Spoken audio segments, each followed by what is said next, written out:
Welcome back to simple trading trade report video. So బేసికల్ మన అయితే ఈ రోజు నో ట్రేడింగ్ ఎందుకు నో ట్రేడింగ్ అంటే మనకి బ్యాంక్ నిఫ్టీలో మార్నింగ్ ఒక ఇన్సైడ్ క్యాండిల్ అయితే ఫామ్ అయింది. బట్ ఇదైతే ఫిక్స్ బయట ఫామ్ అయ్యో ఈ మన సెటప్ ని ఫెయిల్ చేసాయి అనమాట. అందుకే మనం అయితే ట్రేడ్ తీసుకోలేదు. తర్వాత మార్కెట్ అయితే డౌన్ ఫాల్ వచ్చింది వితౌట్ ఎనీ సెటప్ ట్రేడ్ తీసుకోవడం ఎలా ఉంటుంది అంటే మీకు ఈత రాకుండా సముద్రంలో దూకడం లాంటిది. ఎప్పుడు బయటకు రావాలో తెలియదు, ఎలా రావాలో తెలియదు. So which is very dangerous. Try చేయకండి అలాంటివి.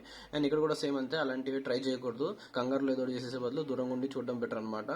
సో మనకి నిన్నైతే బ్యాంక్ నిఫ్టీ కొంచెం ఎక్కువగానే ప్రాఫిట్ ఇచ్చింది కదా. సో అందుకని ఈ రోజు ఏం చేయాలో తెలియక సైడ్ వేస్ అయిపోయినట్టుంది మార్కెట్స్. మీరు నిఫ్టీ 50లో కనుక చూసుకుని ఉంటుంటే నిఫ్టీ 50లో మార్కెట్ అనేది మన సపోర్ట్ దగ్గర కొంచెం పైకి కిందకి తిరుగుతూ ఉండిపోయింది. ఇక్కడ కూడా పెద్ద సెటప్ ఏం ఫామ్ చేయలేదు, న్యూట్రల్ ఉందన్నమాట market. So this is my trade India. Me trade India comment section లో మెన్షన్ చేయండి. అండ్ హోప్ఫుల్లీ అందరికి ప్రాఫిటబుల్ వీక్ ఉందని అయితే నేను చెప్పను, ఎందుకంటే మనకి కొంచెం యూజ్డే రోజు ఏదైతే కాండి ఎందుకు కొంచెం బ్లడ్ బాత్ అది. దాని తర్వాత కూడా మీరు ప్రాఫిట్ లో ఉన్నారు లేకపోతే న్యూట్రల్ గా ఉన్నారు సరే, విచ్ ఇస్ చాలా మంచి విషయం అనమాట అది.